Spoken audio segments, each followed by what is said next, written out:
You know what smell I still can't get out of my heart?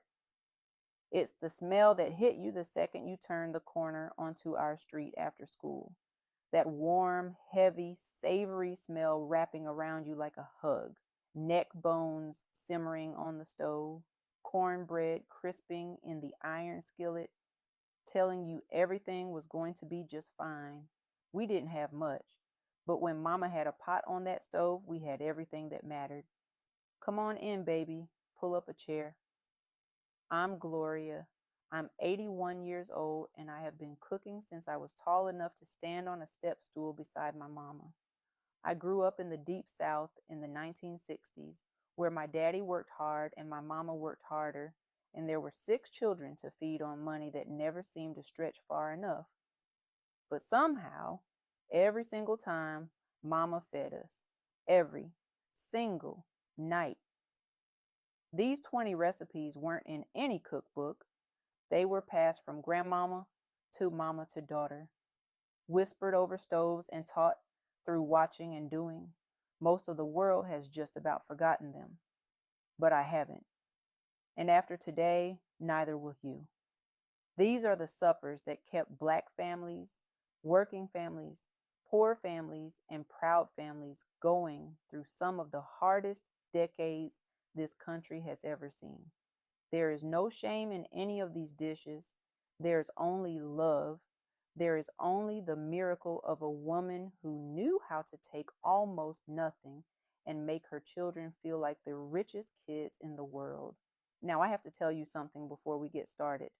About halfway through, we're going to get to a recipe I almost didn't include, Mama's salt pork and butter bean stew, the dish that kept my family going through the hardest winter of my childhood, the winter my daddy lost his job.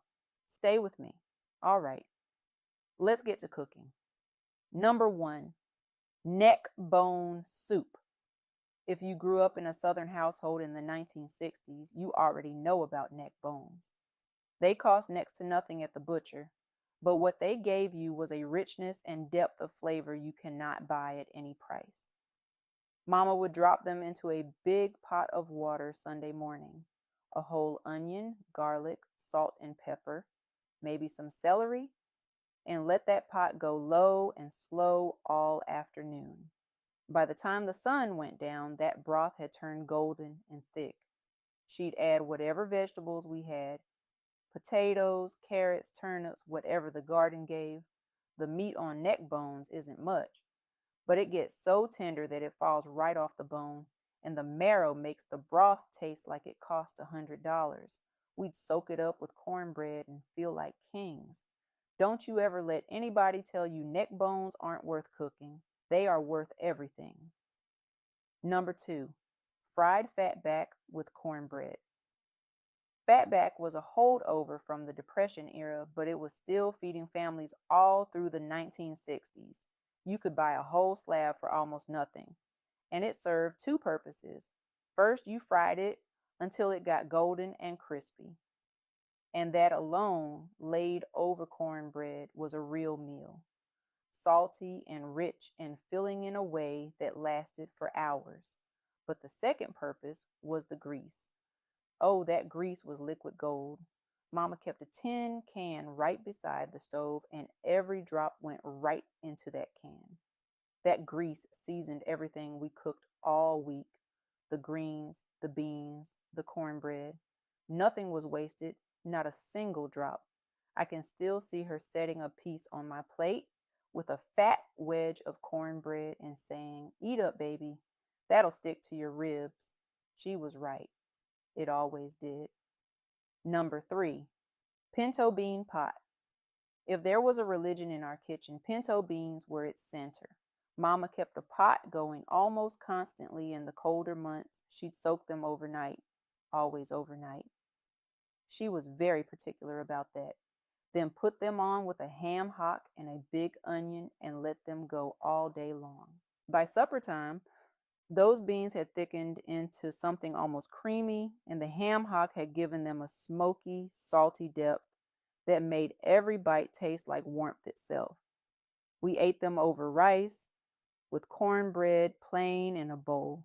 Because Mama made such a big pot, we ate them for 2 or 3 days running and nobody complained. Not once. I still make a pot of pinto beans at least twice a month. That tells you everything you need to know. Number 4, skillet cornbread. The cornbread I'm talking about is not sweet. It is not cake. The cornbread Mama made was real. Southern cornbread, white cornmeal, a little flour, buttermilk and egg, baking soda, and salt, cooked in a cast iron skillet that had been heating in the oven with grease already in it, so the bottom got that dark, crunchy crust the second the batter hit the pan. When money was especially thin, Mama would crumble cornbread into a glass of cold buttermilk. For us, sometimes even as supper, or she'd crumble it right into the pot liquor, that rich, dark liquid left behind after a pot of greens, and we'd eat that like a soup. There is something sacred about a skillet of cornbread coming out of the oven, that hollow, perfect knock when you tap the top and it's done. That cornbread carried us through more hard evenings than I can count. Number 5, chitterlings. Chitlins. Chitterlings, we always called them chitlins, are the small intestines of a pig. Cleaning them was a whole event. Mama would start the night before, and it was a job that took time and patience and a whole lot of water. But she never complained because she knew what was at the end of that work. Once they were cleaned and cooked low and slow with onion, garlic, apple cider vinegar, and red pepper flakes, chitlins had a rich, savory, deeply porky flavor that was entirely their own. In our house, Chitlin Day was a special day. Served with hot sauce and cornbread, chitlins were a celebration of using every part of the animal, wasting nothing, honoring the sacrifice. That's how my grandmama always did it. And that's how Mama did it too. I want to stop here and tell you something about my mama's kitchen on a Monday morning. Monday was wash day. Everybody who grew up back then knows about wash day. But it was also leftover day. Whatever was left from Sunday went right back on the stove before Daddy went to work. Mama would be up before dawn, getting that pot going, getting our clothes laid out, packing lunches, and she never once acted like any of it was a burden. I used to watch her from the hallway before she knew I was awake, standing at that stove in the early dark, stirring something quietly, humming to herself. That was what love looked like. Not grand gestures, not expensive things. Just a woman at a stove in the dark, making sure her family would be warm and fed. Number 6, fried saltfish and grits. Saltfish came packed in salt to preserve it. So the first thing you had to do was soak it, sometimes overnight, changing the water several times to draw out the salt. Once it was ready, Mama would pat it dry, dredge it in seasoned cornmeal, and fry it up in a hot skillet in that saved fatback grease. It came out golden and crispy on the outside, flaky and tender inside, with just enough salt left to season the whole plate. We ate it with real stone ground grits, cooked slow in water with a little butter and salt until thick and creamy. That plate started as Saturday breakfast, but became Saturday supper too in leaner weeks, and nobody at that table was ever disappointed. Not once. Number 7, Crowder peas with pot. Liquor, Crowder peas have a richer, earthier flavor than black-eyed peas, and we cooked them just like the pintos, with a ham hock, an onion, and low, slow heat. But the real prize wasn't just the peas. It was the pot liquor. That dark, savory, smoky broth was something Mama treated like treasure. She'd ladle it into cups while the peas were still cooking just to warm us up, or save it to pour over rice or to dip cornbread into. Pot liquor sounds humble but tastes extraordinary, layers of smokiness, earthiness, and sweetness cooked down into something almost magical. If you have never dipped hot cornbread into a bowl of pot liquor, put that on your list. It will change something in you. I promise. Number 8, smothered chicken. One chicken had to feed 8 people. One chicken, 8 people. Mama would cut that bird into every piece she could get, season it generously, and brown each piece until the skin was deep golden. Then she'd make a gravy right in that same pan. Drippings, flour, onions, and a little broth. Back in went the chicken, nestled into that gravy, simmering covered until the meat was falling off the bone and the gravy had thickened into something silky and dark. Served over rice, that gravy stretched the whole meal. The gravy was always Mama's secret. Number 9. Hog maw. Hog maw is the stomach of a pig, and in a household where nothing was wasted, it served a beautiful purpose. Mama cleaned it thoroughly, then stuffed it with diced potatoes, onions, cabbage, and seasoned sausage or whatever pork scraps she had. She'd sew the maw shut. Yes, with a needle and thread right there in the kitchen, and roast it low and slow for hours. What came out was extraordinary. The outside got slightly crispy and brown, and when Mama cut it open at the table, steam poured out smelling of roasted pork and savory vegetables married beautifully together. It was a Sunday dish, a special occasion dish, and every single time she made it, we sat around that table feeling like something wonderful had happened to us. Number 10, mustard greens with ham hock. For me, the smell of mustard greens cooking with a ham hock means everything in this world is going to be all right. Mustard greens are slightly bitter and peppery on their own, but cook low and slow with a smoked ham hock. Something magical happens. That bitterness softens into something complex and almost sweet, and the smokiness wraps around every single leaf.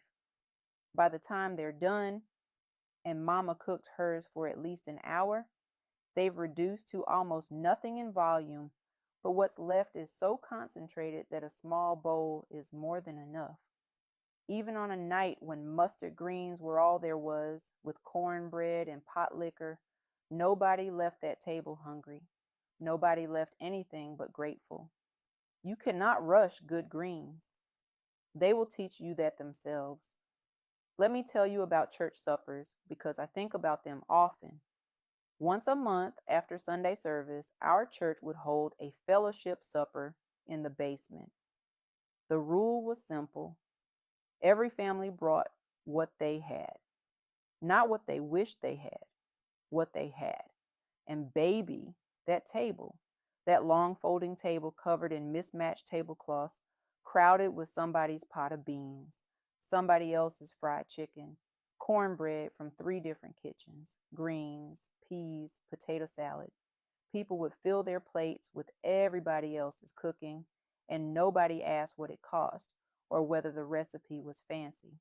It was the most abundant table I have ever sat at in my life. Not because of what was on it, but because of who was around it. That's a lesson I've carried for 81 years. Now, before we go further, I want to ask you something. Do any of these dishes sound familiar? Did your mama make neck bones? Did your grandmama have a pot of pinto beans going every other week? I want to know. Leave me a comment down below and tell me which recipe lives in your memory. Tell me about your mama's kitchen, your grandmama's kitchen, what you miss. Those memories matter. They deserve to be spoken out loud. And if you're enjoying spending time at my kitchen table, I would love it if you'd subscribe. It's just a little button, and it means I get to keep sharing these recipes and stories with you. That would make this old grandmother very, very happy. All right, let's keep going. Number 11, crackling cornbread. Cracklings are the crispy bits of pork skin left behind after you render lard, and Mama would stir them right into her cornbread batter. Little bits of salty, crunchy, smoky pork tucked into every inch of that bread. Every bite had a little surprise in it, a burst of salt and crunch against the soft, tender bread around it. Rich, savory, deeply satisfying in a way that went straight down to your bones on a cold evening. We ate crackling cornbread with beans, with greens, with soup, or plain with a glass of cold buttermilk. Simple food made remarkable by one small addition. That was Mama's way. Find what you have and make it even better. Number 12, black-eyed peas and rice, hoppin'. John. Most people know hoppin' John as a New Year's Day dish. Black-eyed peas and rice for good luck. And yes, we always had it on New Year's Day. That was not optional, but Hoppin' John was also just Tuesday night supper when times were lean, because black-eyed peas were cheap and rice stretched everything. Mama cooked the peas with smoked pork until tender and the broth had turned a beautiful dark smoky color. Then she'd cook rice right into that broth, so every grain tasted of smoked pork and peas and something you couldn't stop eating. There was always hot sauce on the table, always, and cornbread. The people paying $5 a serving for it in restaurants today are just now catching up to what our mamas always knew. Number 13, oxtail stew. When I was a girl, oxtails were the cheapest thing at the butcher, practically given away because most people didn't want them. Scraps, throwaway cuts, food for poor people. Now they cost more per pound than a good ribeye because the world finally caught up to what poor Southern families knew for generations. Mama would brown those oxtails until they had a deep, dark crust, then build her stew around them. Onions, garlic, tomatoes, carrots, thyme, and simmer everything for 3-4 hours, sometimes longer. The collagen in those joints breaks down into the most luscious, silky gravy you have ever tasted, and the meat becomes meltingly tender. Oxtail stew was luxury masquerading as poverty food, and every family that knew how to make it was eating better than they realized. Number 14, sweet potato soup. Sweet potatoes grew in our garden every year, and sweet potato soup was something special, simple, warm, and naturally sweet in a way that felt like a gift. Mama would peel and cube those sweet potatoes, simmer them with a little onion and salt pork, then mash them right into the broth, not completely smooth with some small bits left, and season with salt, pepper, and a pinch of cinnamon or nutmeg. What you got was a thick, velvety, pale orange soup, warm and sweet and savory all at once. It didn't need cream. The sweet potato itself made it rich. On a cold winter evening when money was tight and wind was coming through the gaps in the windows, that soup felt like the warmest, kindest thing in the world. Number 15, fried chicken backs and necks. When Mama cut up a whole chicken, the backs and necks went to us children first. The pieces nobody else seemed to want.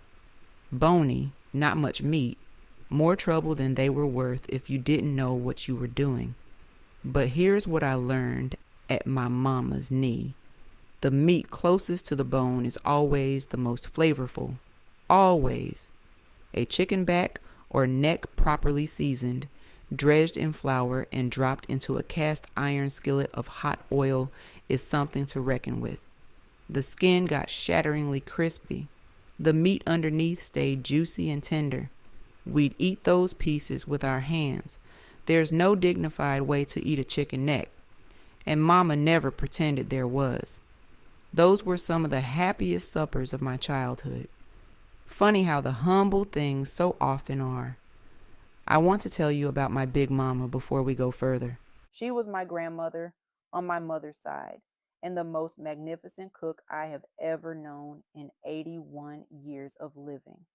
She could take the emptiest kitchen you ever saw and produce a meal that made you want to sit at that table forever.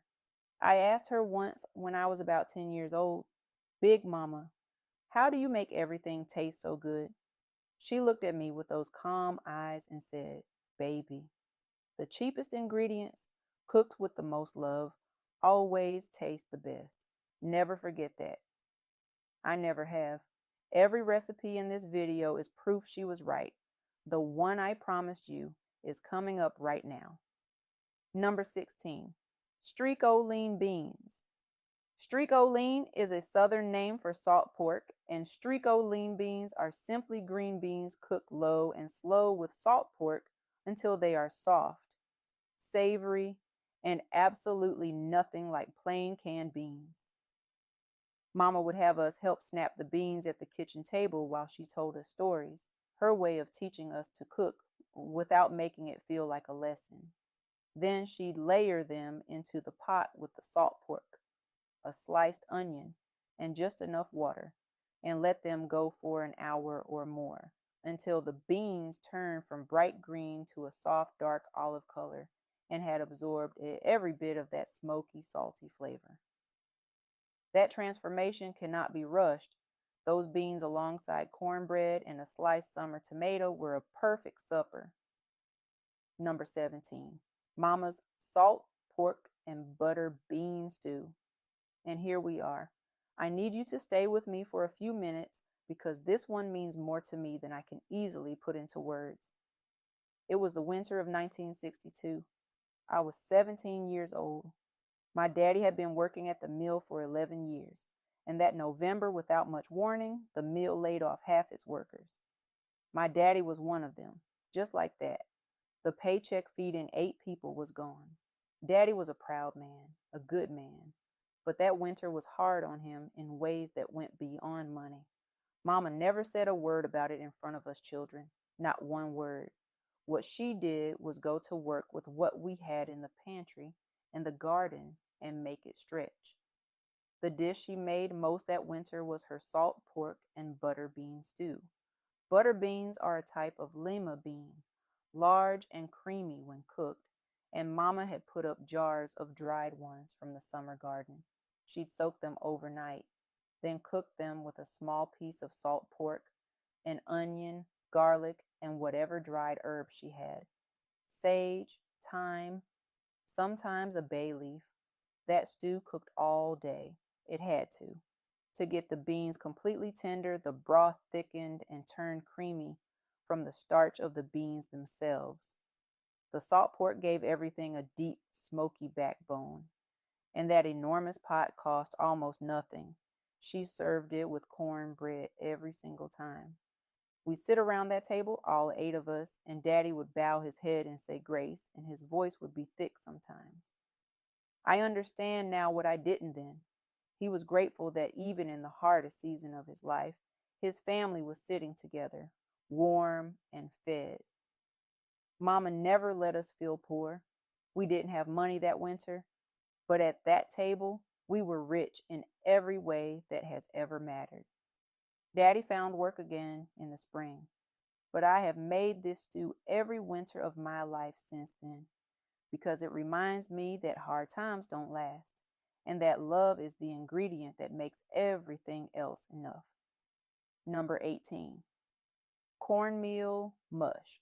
Cornmeal mush got 2 meals out of 1 pot, and that kind of efficiency was everything to a family watching every penny.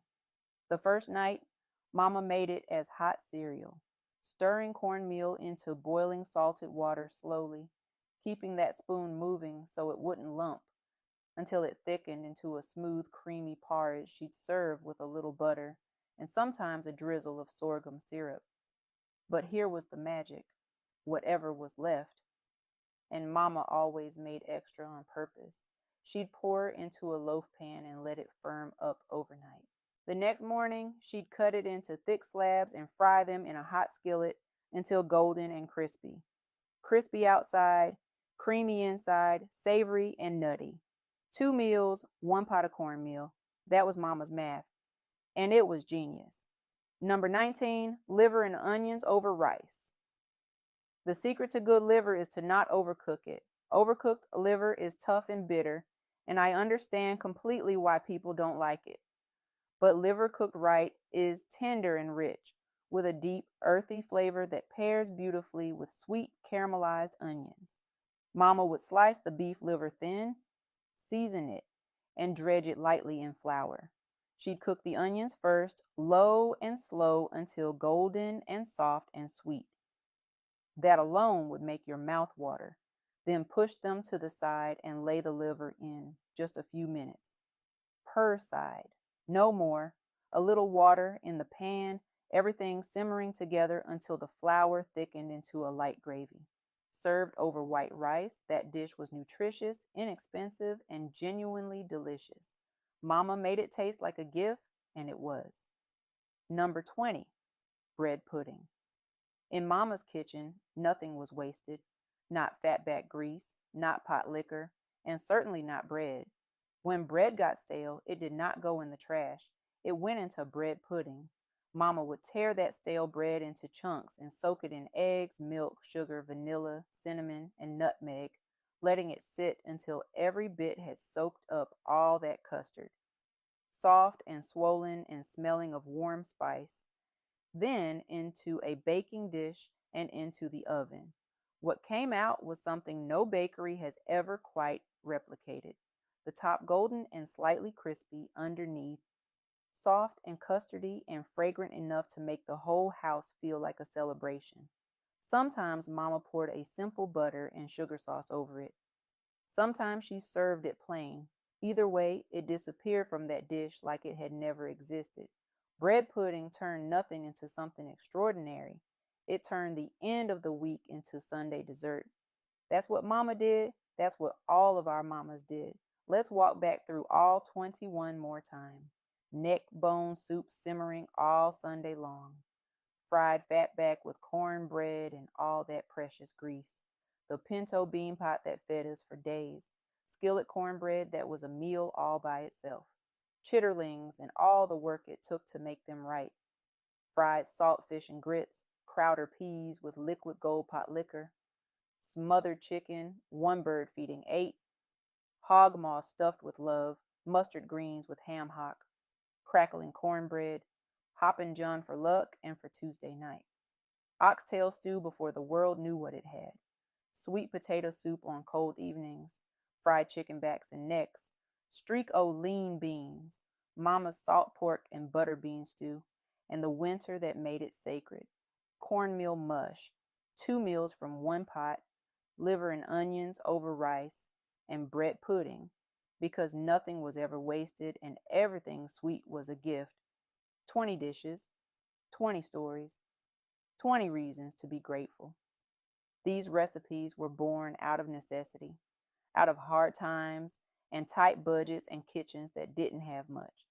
But what they always were, underneath all of that, was love. Pure, unashamed, determined love. Our mamas stood at those stoves and made magic out of almost nothing. Because there were people at that table who needed to be fed, who needed to feel cared for. That is the real recipe. That has always been the real recipe. Don't you ever be ashamed of humble food. Those dishes carry generations of people through seasons that would have broken them otherwise. Cook them. Remember them. Pass them on down. I'll see you next time, where I'm sharing the 7 sweet potato dishes Big Mama made that got us through every winter of my childhood. You will not want to miss that one. Until then, God bless you now, baby, and keep cooking with love.